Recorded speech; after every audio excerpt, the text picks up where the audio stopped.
Hello gamers, Akafor here and welcome back to Worth Buying, the series in which I break down games to help you decide if a game is to your liking. This time round we're going to look at the newly released Reign of Kings.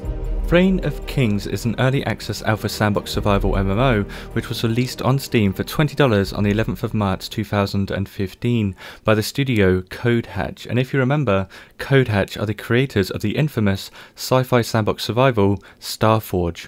If you didn't know, Starforge has a very shaky past. Developers pretty much ran out of money and pushed to fully release Starforge before its time. Here's hoping the same doesn't happen to Reign of Kings. That aside, Reign of Kings sees you spawning on a beach of a small island based in the medieval era. You're tasked with gathering resources to survive against hunger and thirst, building a base for safety and crafting objects that may aid you in whatever style of play you wish to go for. Whether you want to be a king, a marauding murderer, a thief, or try to live in peace behind your high walls, you have the final say of how you want to play in Reign of Kings. To break down Reign of Kings in one sentence, the combat in Reign of Kings is like Chivalry, the resource gathering is like Rust, and the base building is like 7 Days to Die, minus the gravity.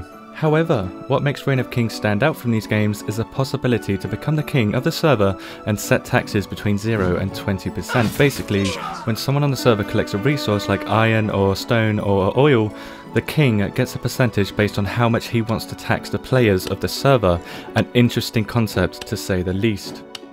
In terms of survival, you only need to maintain your hunger and thirst, which is fairly easy to do by picking berries. Most of the gameplay in this game will see you gathering resources to build your very own base and craft better tiers of items, such as upgrading your shabby termite-infested wooden armor to be a fully fledged medieval metal badass. The blocks used to build your base have different tiers of how much damage they can take before they break. The siege warfare, including explosive barrels, ballistas and trebuchets, can be used to destroy the stronger blocks in game, meaning nowhere is safe. Even when you log out, you are put in a sleeping bag in which you can be killed and robbed while you are logged out.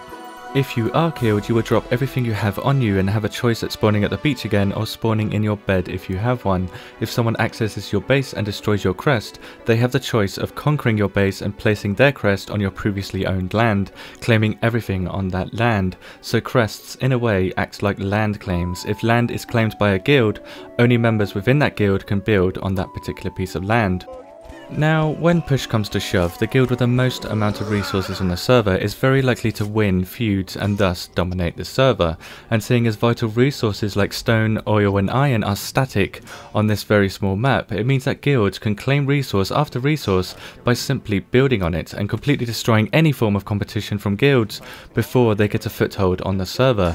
I don't know if that's intentional, but playing on a dominated server would probably be a fairly boring experience, especially seeing as PvP looks to be the main focus in this game. But that isn't the biggest flaw with Reign of Kings, at least at the moment. Reign of Kings is plagued with major bugs, such as doors being closed for one player and open for another player, players randomly being invisible, and walking into other players has the potential of launching you across the map and killing you, along with many other bugs which can be found in the description. On top of this, servers have to be restarted frequently to keep the memory leak at bay. This memory leak locks up everyone's screen for around 5 seconds now and again, makes combat very laggy and can even cause servers to crash and roll back several minutes of your progress. On the other hand, even though all of those bad points are part of Reign of Kings for now, Reign of Kings is still a very fun game to play. I dare say that it's the most fun I've had in an early access game in a very long time. So in conclusion, if you are looking for a competitive PvP game, a deep survival game, or rage quit at dying to bugs, Reign of Kings is not for you yet, but if you can put up with the bugs, enjoy PvP and don't mind interacting with players to complete common goals, Reign of Kings will give you many hours of fun, especially with friends. Thank you for watching, more videos for Reign of Kings to come, and I will see you in the next video.